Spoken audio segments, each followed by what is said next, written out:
Everybody. We are just starting episode 6 of The Freelance. My name is Zach. Been doing this for half a year. Yeah, I was thinking that this week while I was making the little pictures to go up the Instagram post and stuff. Yeah, that's 6 months. 6 months of our life gone in the blink of an eye. So, yeah. Nick, how are you doing? I am doing well. I've been a very busy bee the last few days, but I'm doing well. Yes. How about you? I probably say exactly the same thing. Yeah. Whenever in the build up to an event, there's always a bunch of stuff to do, but I guess this is more than just that for you. And I think we'll talk about that a bit more later. But it's saying we've got a few people in the chat already, but not many. Let me do my the thing. Yeah, let me just check and see how live we are. Yeah, whether it's going on my channel. Yeah, okay, there we go. 7 watching. Okay, there are definitely people there. If you can hear us, please do say hello in the comments and let us know. And yeah, we'll start properly in a minute. Yeah. This one, like I said in the posts about it and in the description, this one's going to be a bit shorter than some of the others because Nick and I have got a lot of packing and sorting to do this week due to being at Tewkesbury at the weekend. Davida Knights says hello. I am guessing that means that they can hear us. Then we've got Robert saying hello. Kate saying you're coming in clear in the Chicago suburbs. Excellent. Good to hear. Transatlantic. Fantastic. Yeah. What time is it over there? Because 8 seems like to me, 8 seems like a good time to do a live stream. Pretty but sure I appreciate it's probably not so good everywhere else. 2 p.m. Chicago. Mm-hmm. If I sounds about right. Yeah. So let's start going through some of our topic because, like I said, we are going to be doing a shorter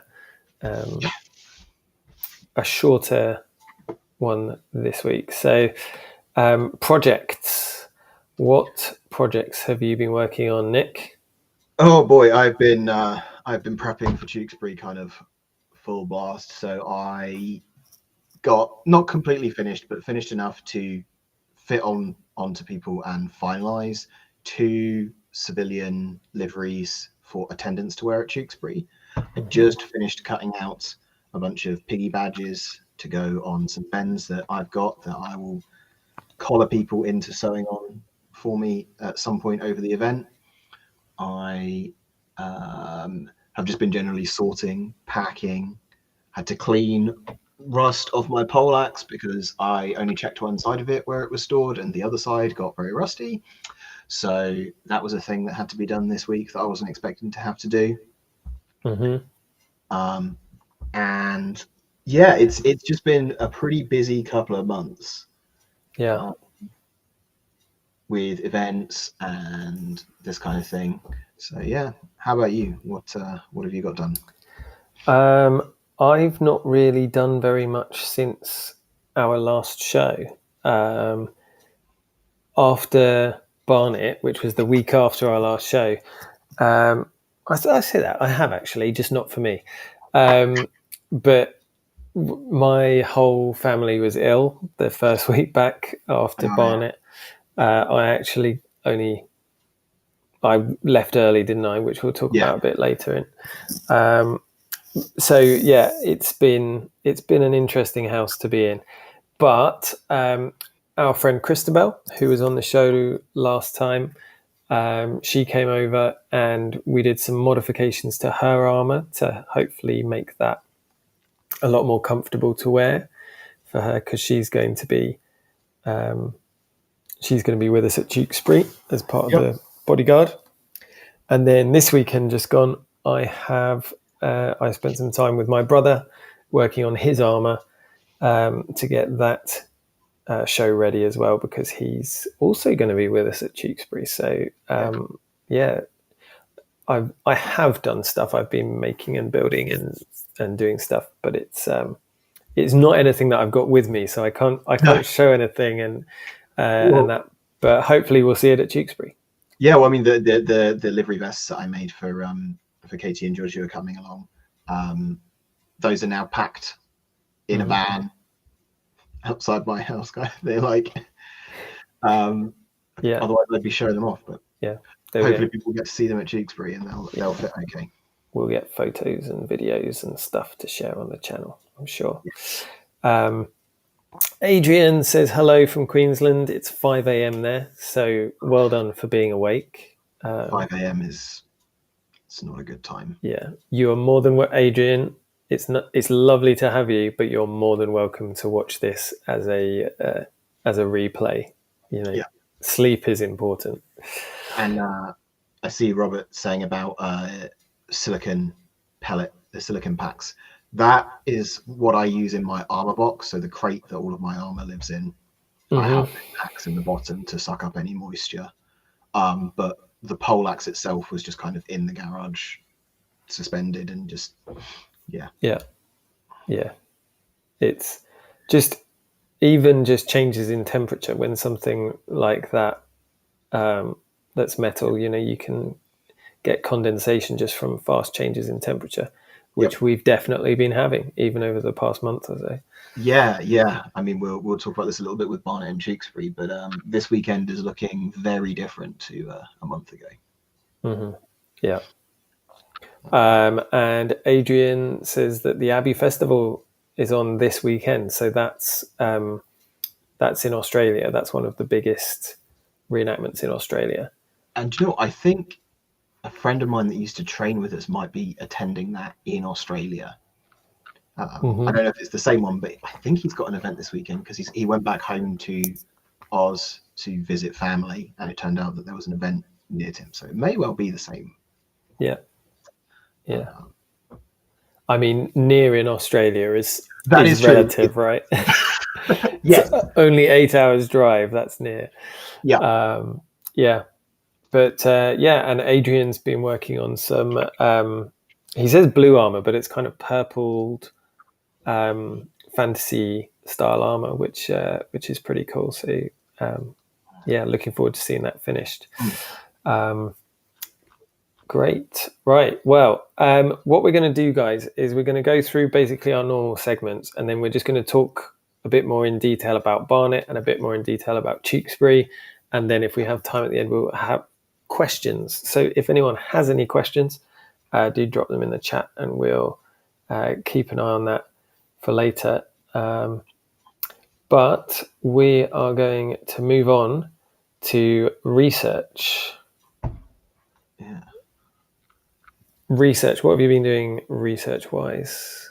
I can't remember if this was before our last show or since, but I have commissioned a friend, an artist friend, to do some sort of triangular, I can't remember the correct word for the shape, single-tailed banners for the top of my tent. Yeah. When I do different things, so when I do Duke of Gloucester things, when I do Middleton, and when I do LARP things. So I had to do a bit of research to figure out like what colors, what badges, those kinds of things on them, how simple the design I wanted to do. Made good use of my Freezy Water standards and livery colors of the Wars of the Roses book, which I do not have in front of me because it is packed in the van to give to said friend so she can use it for future research stuff. Okay, so flags. Very important part of medievaling. It's the right flag. Cool. I don't think I've done much research, to be honest. No, I don't think so. I came across a document again, which was I don't know if I've shared it before, an Italian man at arms and what he had. They did it. He'd been arrested, and so they did a check and made note of everything that he owned. And I came across that recently again, and had a little chuckle because he has one worn bed sheet, but he has five. I think it's 5 saddles, or is it 8 saddles? It's like Priorities. yeah. I know people like that. That's very, very correct. I think the normal thing in reenactment, right, is 1 pair of brays and 7 swords. Yeah, yeah. Same energy. Yeah, Yeah, yeah. yeah. But yeah, that's as close as I got to research at the moment. I am a teacher in my normal job, and so most of my spare time has been report writing and getting stuff sorted for next year and things like that. So Yeah, and outside of reenactment, I'm a software engineer, and we're in the rundown to a pretty big project deadline at the end of this month. So that's been. I've been doing research for that, but that doesn't really count for this. no, not quite. So let's go on events. So this is kind of basically our topic for tonight. Yeah, really, isn't it? So we've just come out of Barnet. That was a month ago, a little under a month ago. And we're moving towards Tewkesbury. So how was Barnet for you, Nick? I had a really good time. It was a lot. The event was incredibly warm. As I'm sure you'll touch on as well, you wore a lot more armor than me. But generally, Barnet for me it's a really nice event. The site is good from a reenactment perspective. It's not great from like a historical perspective because it's a rugby field, but like a rugby club in North London. But it's reasonably close to some of the predicted research locations of the battlefield. Because it's in the same town, which is better than some events that we do or that I have done in the past, reenacting a particular event, the next county or whatever. But the people there make it a really enjoyable event from a reenactment perspective. The space that we have available and to kind of set up our camp and interact with the public is good, and the sort of combat displays from a participant perspective are always enjoyable. And I think generally we've done a good job of making it look good for the audience. They also seem to hit that sweet spot that I like for small scale reenactment events where you're like 50 to 100 people aside, where you do 2 smaller battles rather than trying to pile everything into one big display, which both means that you get to kind of fight and reenact with different people, because you'll have different people opposite you because you're portraying different blocks, or you're doing different roles or doing different jobs in the 2 different fights that you're doing. And also I think that keeps the interest for the public a little bit more sometimes than a massive display can. When you have a lot of people on the battlefield, the spectacle can carry a display for a lot longer than a smaller one can, where you have to kind of keep changing things up to keep the interest of the public. Yeah. And we had a really good numbers from Middleton's there, because that was who we were there with. Thought everybody did a really great job. So I had a great event. It was, however, almost unbearably hot. It was so hot. Yeah, really hot.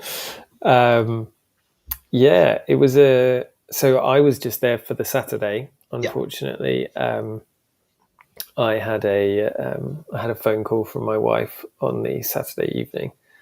My eldest was extremely ill, and she didn't. She didn't think that I needed to come home, but she was just letting me know. and then the next morning I gave her a call, and it had got worse overnight. So she needed reinforcements. I mean, there's there's two of them now. I've got two boys, 1 4 and 1 2, and if you've been up half the night with the 4-year-old, but the 2-year-old has slept like a log and is completely full of energy, then you need some help. So yeah, that's what we're doing. So yeah, I only did the Saturday. It was my first barnet. You've done them before, haven't you? yeah. I think this was number 4 for me, 3 or 4, something like that.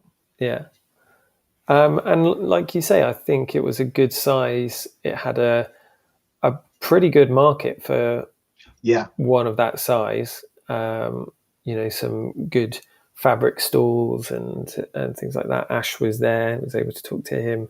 Graham Turner was had his exhibition there. So there was more stuff to do and see, whether you're a reenactor or a punter, as it were. Augusto says hello in the chat. By the way, we're doing questions at the end, but I'm keeping an eye. Nick's keeping an eye.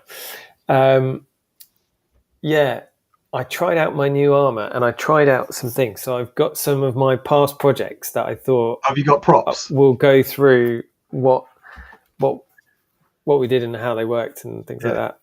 So, for most of my reenacting career, I've suspended my leg armor from my doublet.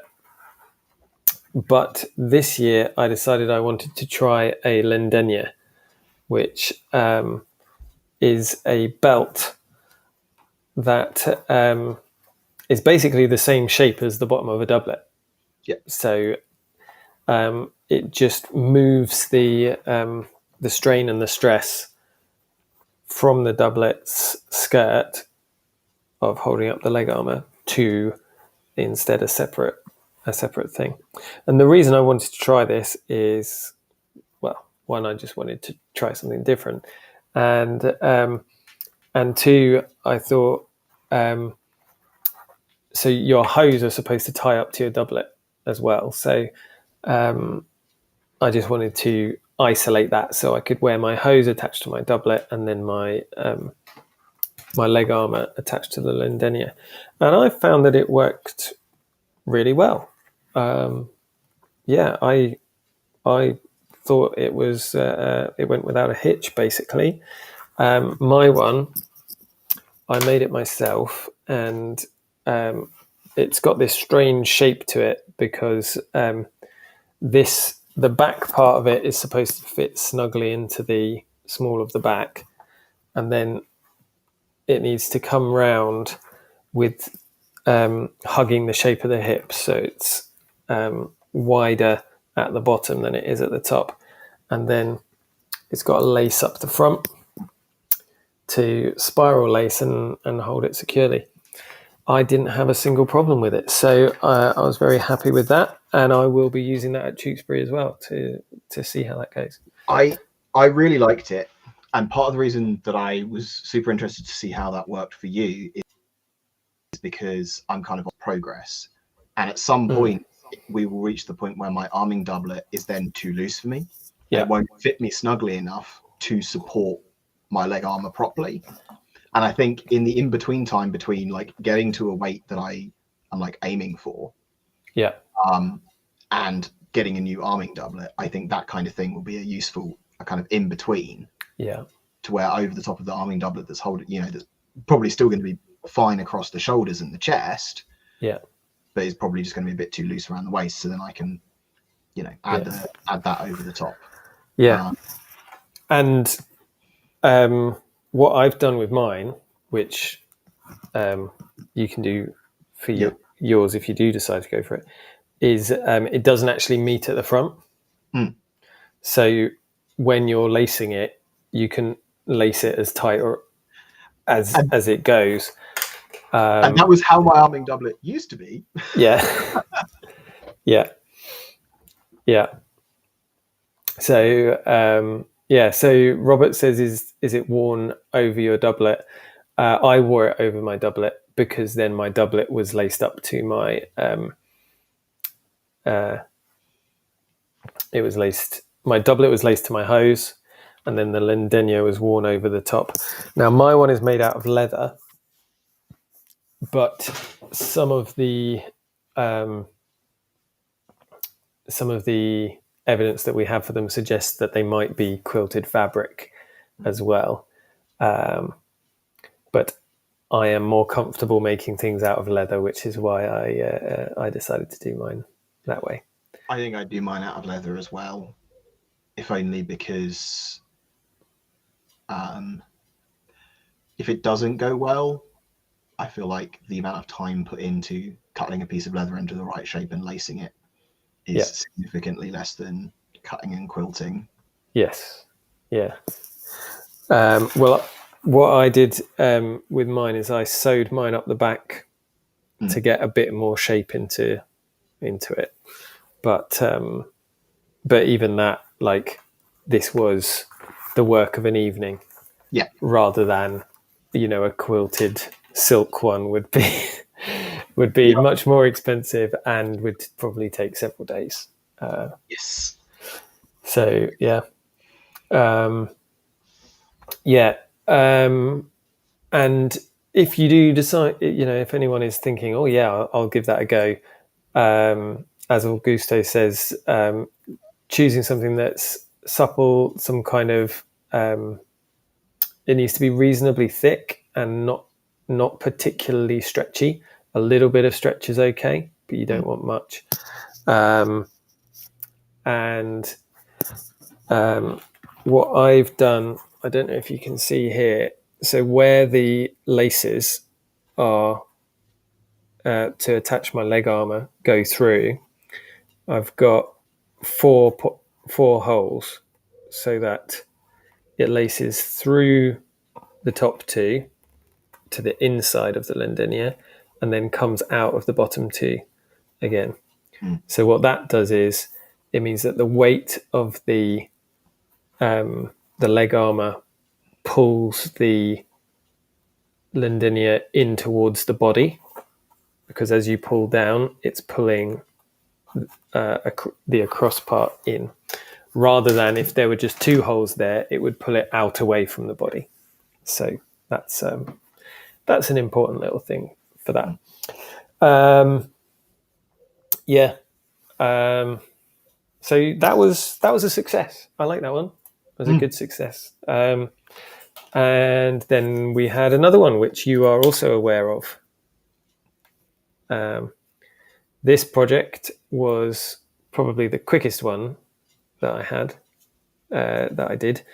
It's a nice little leather loop to go around my scabbard, and it buckles up, and then it ties to the fold on my armor to hold the sword onto the armor, and that worked really rather well. Yeah. It was awkward to get it into the staple and like hanging in the right place, I think. But you found once it was there, it didn't really interfere with you or anything. Yeah, I didn't have to think about my scabbard at all. Sometimes if a scabbard is on a belt, it can slip around and get between your legs and things like that. This attachment meant that there was no way at all that scabbard was going between my legs. And yeah, it was just always in exactly the right place. So yeah, and I could swap out different swords. Yes. Just literally just pulling the scabbard out the top of it and putting in a different one. Yeah, really good. What I would do next time is I would use a thicker leather, because the weight of the sword is causing the leather to deform slightly. So yeah, I'd probably use, at least for the larger part, the backing part, or maybe even just reinforce it with an extra tab of leather on the inside, just to to give the area where it attaches more strength. It occurs to me as well. Does the because that's from an artwork piece, isn't it? Yeah. Does the artwork show that it's got a tie on the back, or is it just this, you can see the strap around it, and then you assume it's attached to a staple? So hang on a second, because I can show you the piece of artwork because it's in my drive. Because I'm just thinking about the kind of the fiddly nature of getting that tied on, and whether there's something that we could do with just thinking about the construction of it to make that easier, without going on a massive tangent on the live stream. Yeah, so I think probably the easiest thing to do is just to tie it to the fold before I'm even wearing it. That might help as well. Yes. Yes. The because I was thinking potentially that strap that runs around the outside to buckle it together, you could loop through the staple and then run around. Yeah. Let's bring that on. Can you see that? Yeah. Okay. So there's no actual ties on display there. No. But you can see the buckles. Interesting. And obviously, we don't know whether it was staples or whether it was holes in the fold. Yeah. So that's what that leather construction is based on. This just a little strap around the scabbard, and the staple idea came from the fact that, and I'll probably do a video on this in more detail, the dagger and the sword are just there without a sword belt on the effigy. And you could say, well, okay, that's just artistic license that he's decided not to show the sword belt. But what he does show is a strap that's holding the gauntlets onto the dagger, draping them over the dagger. So if he's showing that strap, then he would be much more the idea of him not showing a scabbard when there is supposed to be one, when he's showing other non-consequential straps is Yes. Suggestive that there's another way of keeping them on. So yeah, that was again a success, but maybe an upgrade there for sure, to make it stronger and an order of operations to make it easier for my poor squire, who was it was Nick was helping me into armor at the weekend. So it won't be me this weekend, but I will be able to give whoever it is who's dressing you some advice. Yes, yeah. Last year it was just the two of us in the camp helping each other to get armored up. So it would be good to have some more people in the camp this year. Yes. Yeah. A great question there, which we will answer in a bit. What's your advice or suggestions for first-time attendees of Tewkesbury? We're definitely going to answer that. Yeah, we were actually getting quite a few questions that I think we're definitely going to want to talk about at the end here. So yeah, well, we hold on to it. We're not ignoring you, chat. We are going to get to those. So, and then here's my mail standard, which again, Barnett was the first time out doing this. It was actually Tewkesbury last year that I realised that I needed to redo my mail standard because someone shared some really cool photos of the bodyguard, and I felt like I was letting them down because my mail standard was drooping, probably because the leather in it was so full of sweat that it was like falling away from my my neck.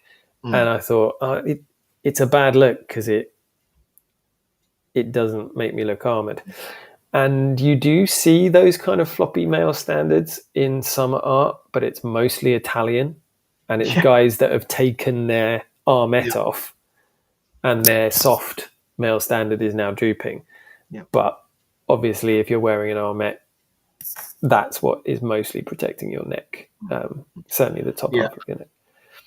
My mail standard, I realised as I was packing it, could do with a bit of a clean and a bit of an oil, because some where the sweat runs down, some of the links around the neck are starting to get a bit orange, and that I should really do something about that. It looks like someone's got some dirty down rust and and just on. like John Blanchified it. Yeah. I'll tell you what, a Barnet that was warm enough that dirty down would have worked fantastically on that metal. Absolutely. Tangents into painting miniatures. Yes. So this I modified it so it was more in an English style, which means a very upright collar that goes all the way up under your chin, at basically as high as it goes. And the way that I did that is, instead of doing a straight bottom to the lining, again, it's all leather rather than padded fabric. You can do either. I put in this shaping so that it makes it stand up at the front. So that's resting on my collarbone, and this is resting on my back. And then I also added some hooks to keep it more closed at the back and just make sure that it was closed, and made sure that there was an overlap so that it really. An English armour is, I guess, it's the whole look of it is to dare someone to find a hole in the, go on, find the weakness, I dare you. And so the male standard is part of that as well. It needed to have the same idea as the rest of it. What I learned, again, you put this on me and help me out of it as well. Don't use pewter. No. For the hooks. One of them broke. I don't know if you can see that. One of them broke. So if anyone's got any ideas of where I can get some nice big brass hooks, preferably. I think we can make some. Yeah, I think so. But if we put some time and effort into it in the winter, we could make up a little batch of them.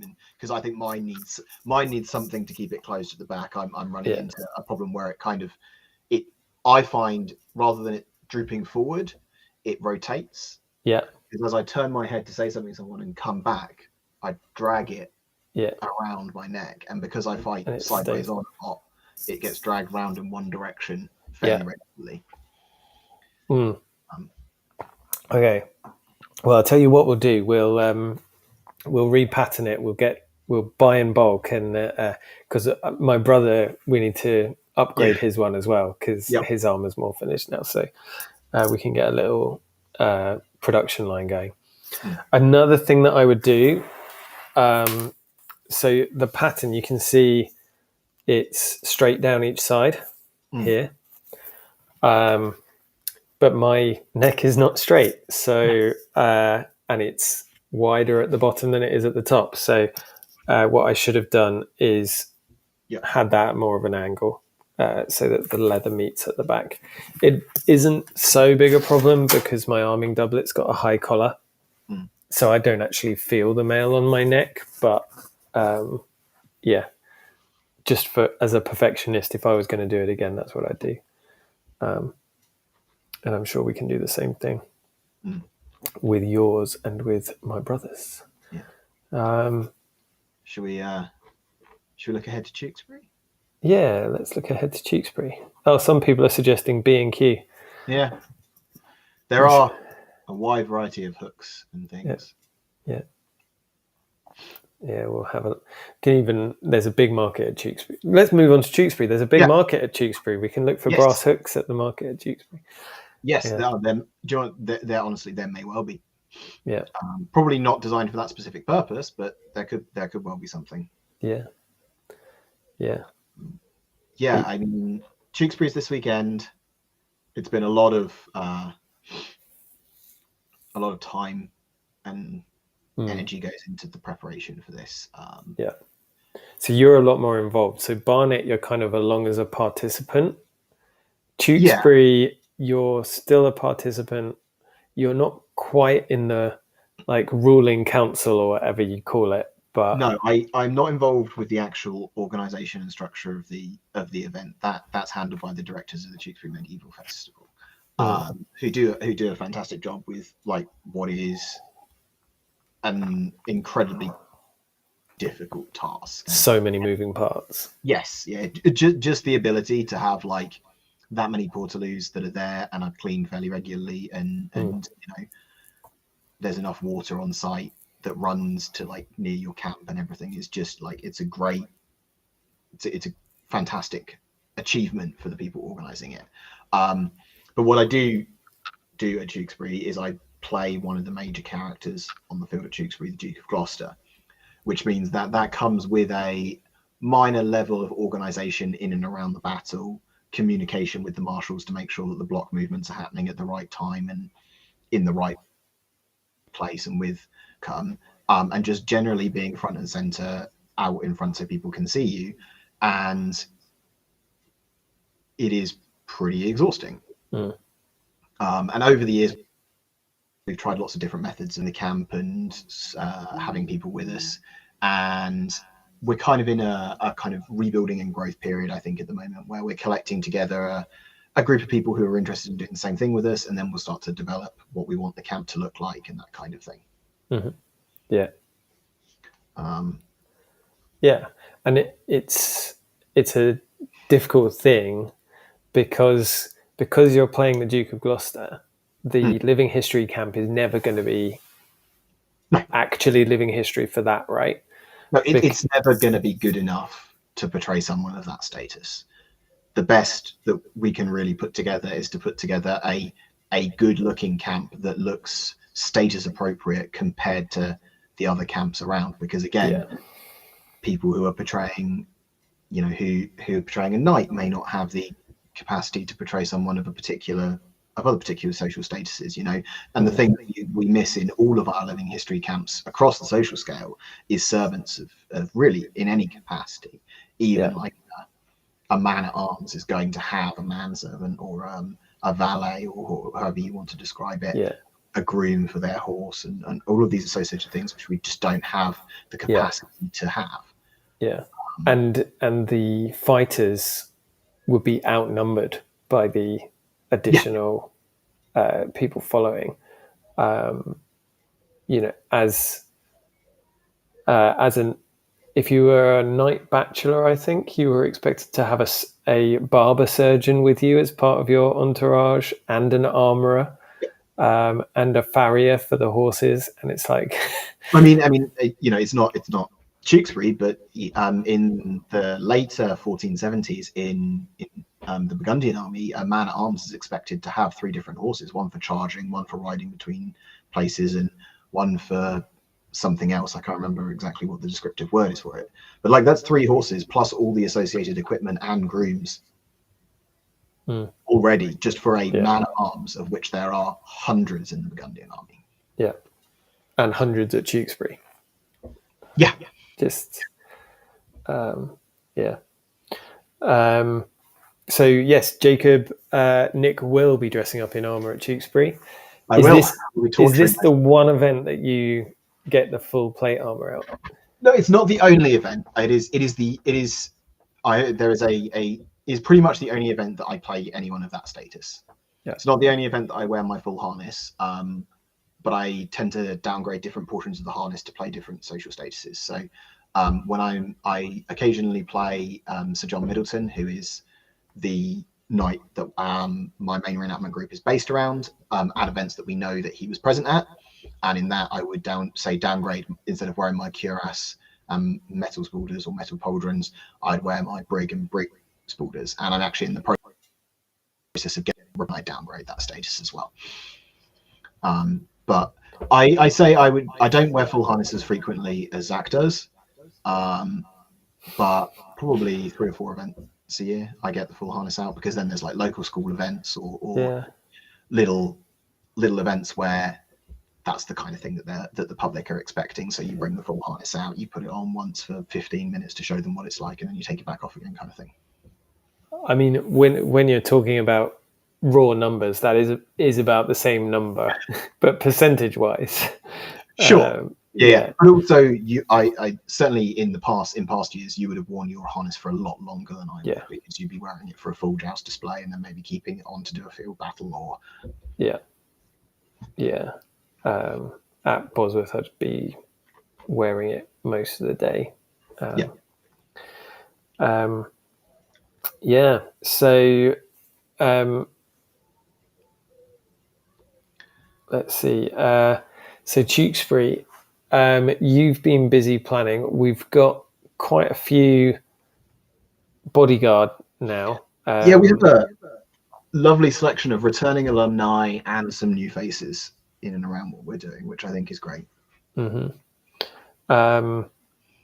were going to have our friend Tina come and carry the banner for us, for you, but unfortunately she can't make it. So it seems like I may carry the banner at some point of the weekend.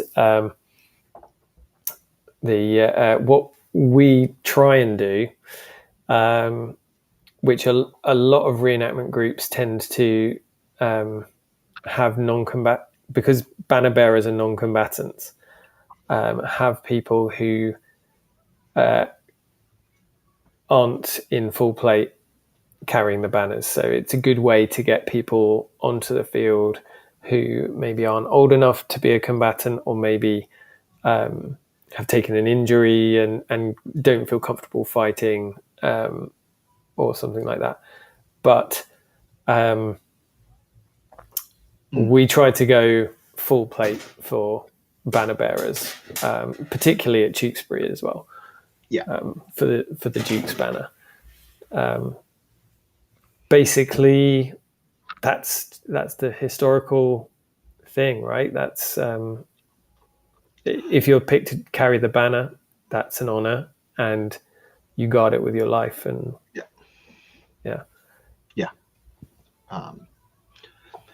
it's just one of those things about reenactment sometimes, is that the people who have the appropriate equipment for a banner to be a banner bearer don't want to be a non-combatant. And some events that we do, banner bearers can be combatant, generally with the rule that if a banner bearer is carrying a weapon and hitting you, then they're probably a combatant, so you can hit them back. And if they're not wearing gloves and they're looking kind of startled as you come at them with a weapon, then they're probably non-combatant. You shouldn't hit them. But at an event like Tewkesbury, with sort of that scale, with language barriers as well, with international participants, there are certain rules that need to be in place to kind of help maintain a common standard across all things. And one of those is non-combatant banner puts all their armor on, and then potentially doesn't get to fighting for reenactors, or for some reenactors. But it does elevate the look. I think the especially, like, I've got nothing against people finding ways to get onto the battlefield where they feel comfortable doing it, and that's a great thing. Maybe that's a step towards something else that they want to do in future. Maybe that's actually just all they want to do, but they want to help out their group in whatever way they can, and that's great. But I think part of what we're trying to do at Tewkesbury as well is our block is the closest to the crowd line, and it's kind of it feels like a bit like an honor, but also a responsibility, because when people are looking out on such a big battle, they will see what we're doing and what we look like, and then the stuff in the background and the very far background that they can't quite see, they will assume that. So if we don't do the best that we can do, then if we have obvious anachronisms and things like that, people will assume that of everyone. Yes. Because we're the ones that are closest. And if I go out, not that I would, but if I go out in trainers, that's the photo that's going to get taken because I'm closer to the crowd line than the guys further away, and the same for you as well. Yeah.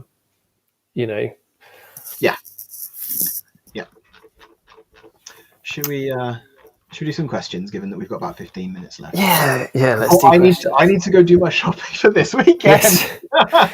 Yeah, it's all going on at the moment. Let's do questions. All so let's start at the beginning and come through. Yeah, I think we've got Robert is the first question that we've got on here. Okay. What? It's looking, without jinxing anything, without cursing ourselves, looking like about 20 to 25 degrees, but potential for rain. But given how horrendously hot it was last year and how sweltering Barnet was, I think I'll take the rain and the efforts it will have to go into cleaning over that heat. And I think like what people forget is that if it's really, really hot and you fill your armor with sweat and there's sweat dripping off your hands as you put it on and take it off, that's actually far worse from a rust point of view than actually just clean water. The side of the helmet. Yeah. I did say, however, that if the predicted thunderstorm arrives, then I won't be carrying the banner. I will not. So we camp at the top of Windmill Hill, which is the tallest hill in Tewkesbury, I think. Yeah. And so me holding a big stick in full plate armor on top of a hill in the middle of a thunderstorm is not going to happen. No.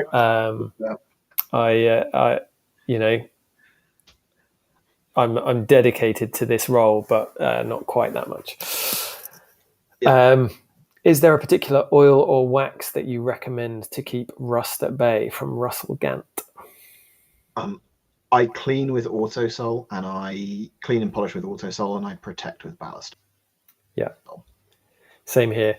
If I'm feeling lazy, then I'll use WD-40 because it sprays on. Yeah. But Ballastol is generally better. And it's better for your leather work too. Yeah.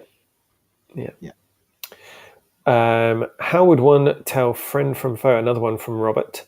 Robert, by the way, is one of my patrons. Okay. You can check out Patreon, if the link's in the description, if you want to help out the channel. Robert is often the one who sends very good questions that I then think, that should be a video. So how would one tell friend from foe in the later medieval periods when the protectiveness of the armor made shields more redundant and not carried? That is definitely a whole video or a whole stream to talk about that whole thing.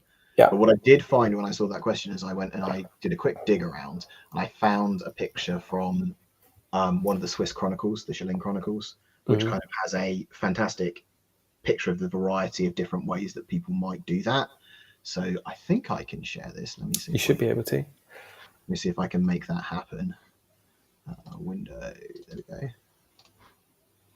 So this one just has a really, really nice kind of coats with markings on for the Burgundian army, sort of the heraldic tabard shown here, flags which would be centered on units, and the same background here, a man in harness with some kind of identifying thing marked on the top of him. What this doesn't show is there's something that I think I've not seen many illustrations of, but is only described in text, which is the idea of a bend, which is a strip of fabric that one would wear over the top of other colors or identifying marks to kind of group people together.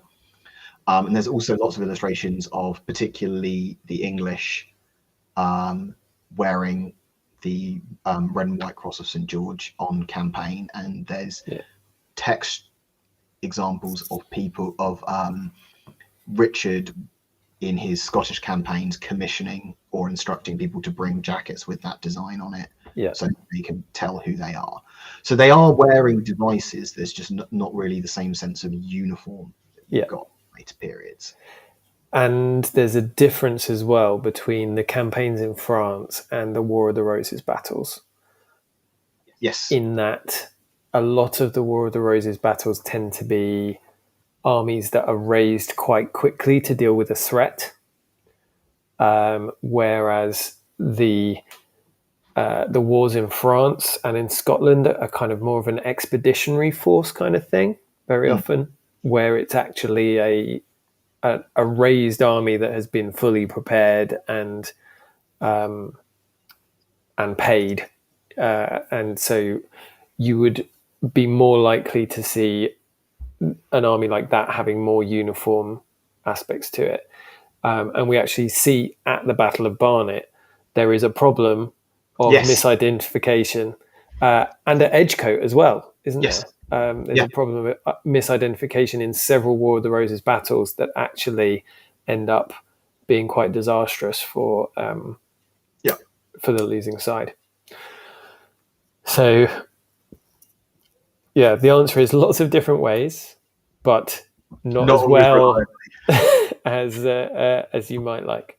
Which is part of the reason why I have the little piggy badges, Mm. because they will be going on bends for people to wear at Tewkesbury in the bodyguard. Yeah, that's the badge of the Duke of Gloucester, isn't it? So, Yeah. The other thing about the War of the Roses is that there are several people during the War of the Roses that are wearing the same arms, Yep. because they're all massively related, and they're both families are claiming to be king, so they're Yep. both wearing the Royal Arms of England, and so the badges of the individuals are in some ways more important than the arms of the individuals. Yes. Maybe we could do a video on that sometime as well. Yeah. Yeah. There's a lot there. Yeah. Augusto says, "Are you folks coming for the Feldlager in Germany?" I I'm would love to, but I'm not. Yeah, the Feldlager is like it's hard. I don't want to offend anyone by saying this. I say this with absolute utmost respect, and me saying I want to go. It's like a halfway house between a LARP and a reenactment, taking the best parts of both, where you're as authentic as you can be, and you're also in character the whole time. And yeah, so I definitely it's on my to-do list for the future, but with a young family at the moment, it's just not possible for me at the moment. If you'd like to see me go to the Feldlager and do some videos with those guys over there, then hit up my Patreon and we'll do something like that in the future. Yeah. Yes. Then there was our discussion about the Londinier. What's your advice? Here we go.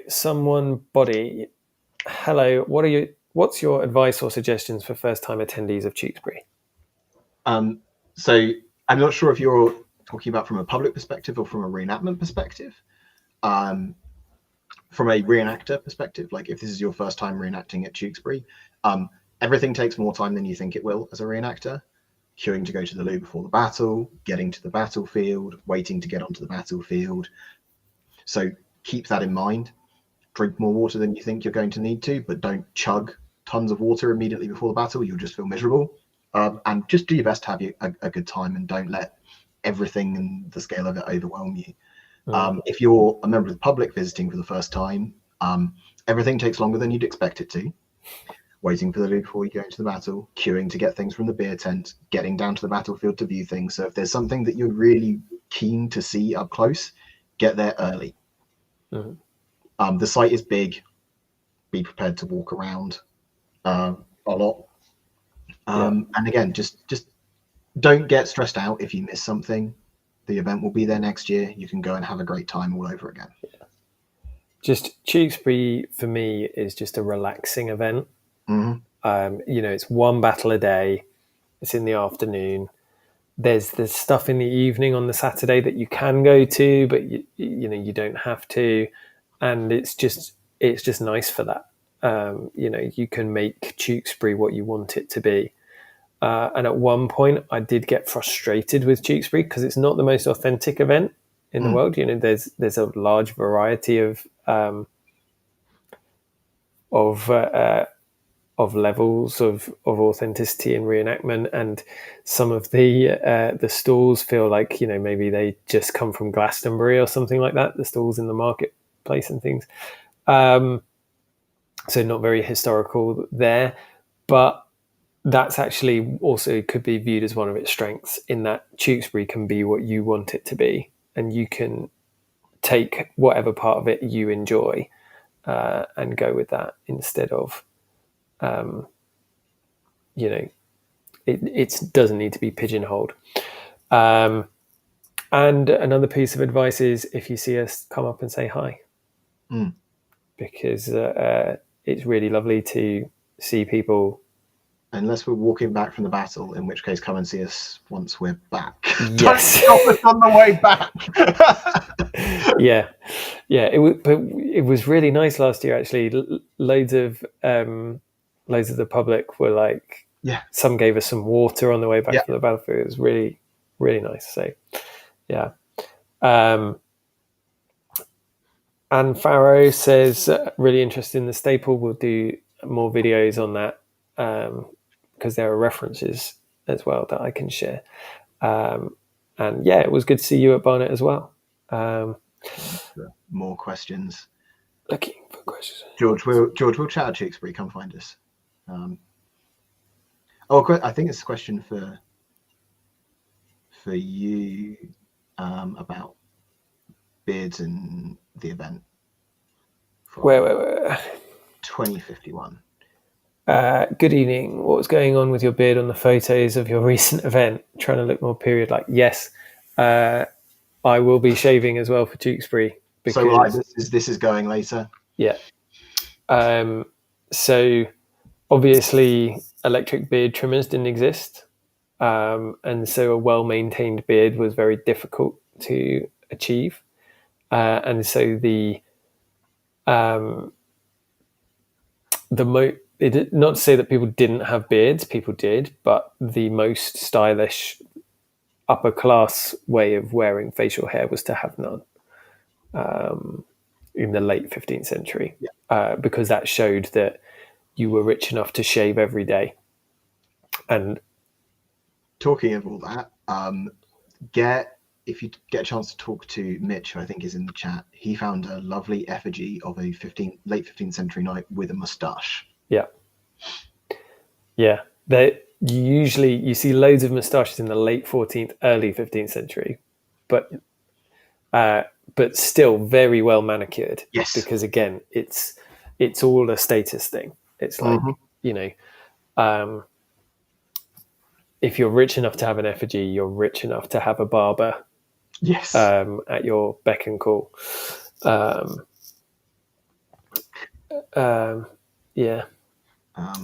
There's a question here about knights in Ireland and spurs, and mounted infantry, and that is way outside my area of expertise. So that is you. I have long wondered how knights in Ireland fought. Texts are not helpful, and the effigies mostly do not show spurs. As a rider, do you think spurs are necessary for mounted infantry to work well? I don't wear spurs unless I'm riding generally. It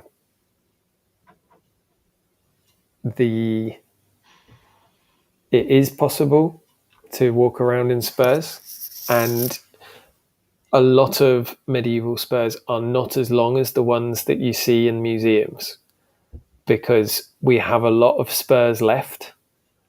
And so a museum will have a collection that is larger than what is on display. And generally, for better or worse, they choose the most interesting stuff to go into the cupboards, into the display cabinet, and they keep the less interesting stuff. So that's not to say that there weren't long spurs. There were, but it's not necessary that everyone wearing spurs would wear the longest.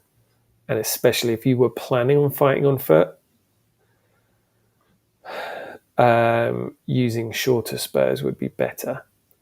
And this is bearing in mind, of course, that even if you are planning on fighting on foot, you still need a horse. One, to get to the battlefield, and two, to leave it afterwards, whether that's in victory or defeat. And if you're going in defeat, then you don't have time to stop and put your spurs back on. So, yeah. It's going to be down to personal preference, basically, as with pretty much everything in the medieval period. Yeah. Do we know which other YouTubers will be reenacting? Well, we know which ones are with us. Yeah, I'll say Matt Easton is coming as part of the bodyguard, and there's a couple of others in there. I'm not sure who's on his list this year. I have not. Drukinafel. So Alex is coming. And Lindy Beige, I believe, is coming as well. So got a good little selection coming along. George says that he'll be there. We met George last year, didn't we? So it would be good to see him. Yeah. Well. There's multiple George as well, because a different George is in the chat shilling for UK LARPs. Okay. 2 Georges. Definitely up for doing a LARP at some point soon, and doing some videos about it. Next year. We will sort that next year. Yeah. And then Scott says, how are you finding wearing armour this summer? I'm overheating with a gambeson and plate. Do you have any mid-range and budget recommendations for arming doublets? Don't wear a gambeson with plate armour. The problem with arming doublets is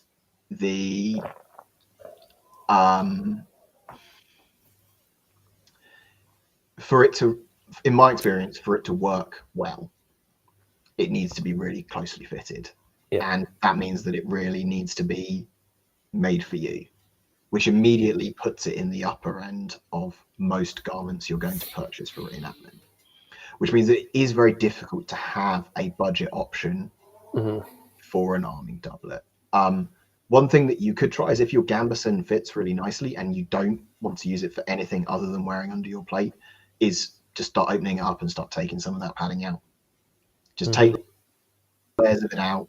And I did that with my original arming doublet, gambeson, whatever you wanted to call it. I did that, in the corners of the sleeves for mobility, and then across the waist for cooling, and just left the extra padding in the tops of the shoulders and the upper arms, because that was where I needed it. But budget custom garments is kind of a bit of it is not going to work together in my experience.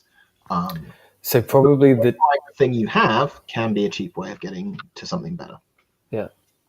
So possibly the cheapest thing that you could do, and only do this if you are an experienced sewer, or if you're willing to possibly get it wrong and therefore make it more expensive by having to start again. I did this on my gambeson. Is unpick the back seam, put it on, and get someone to then pin it back up the back seam. So you get a standard doublet that is one size, right? Slightly too big for you, basically, because then it will fit. And then you unpick the back seam, repin just the back seam down your back, trim it, and resew it. Oh, from a generic arming doublet style thing. From a generic one size fits nobody to having because obviously the most expensive thing about having a arming doublet that fits you well is the tailoring side of things. So getting one that doesn't quite fit you, and then modifying it is probably the cheapest option to do that. But having said that, in my experience, anything other than the final thing that you want is actually wasting money anyway. Yeah. So, yeah, you know, mm-hmm. If you do that and you buy another doublet and then you do a workaround so it fits you a bit better, if you're still planning on getting a tailored doublet in the end, then you've just added an extra £150 or whatever it is on before you actually manage to get that. So sometimes it's just sweat until you've saved up for the really nice thing. Is the right Try answer. and buy it once. Yeah. Buy once and buy well. Yeah. And that is hard-won wisdom that I literally, when I first started, I bought armor when I actually knew what armor should look like, I didn't feel comfortable selling it on to anyone. I could not bring myself to sell this armor. And so I was £250 down, and ended up giving it to a friend to use as scrap metal. So there we are. Right, I think we're at the end of the hour, and at the end of the questions in the chat. So this is the perfect time to say goodbye. Thank you, chat, for coming out today. Don't forget to like, share, and subscribe, and all of those good things. If you patrons, there's my Night patrons. Their names are going across the screen now. If you do want to come and support the channel and have some say in what we do in the future, help us get to some LARPs or build new projects and things like that. That would be great. And see some of you at Tewkesbury. Yeah, come and say hi if you see us, because we'd love to see you. Oh, here's another exciting thing. Fight Camp, which Matt Easton is running in August. I am doing a 2-hour I'm doing a 2-hour lecture/workshop on the principles of mounted combat. Awesome. So I don't know if there are any tickets still available to that, and if there aren't, then sorry. But if you're going there, then look out for that. It'll be great to see you there. Yeah. Cool. Brilliant. All right. Bye, folks. Goodbye, everyone. See you guys.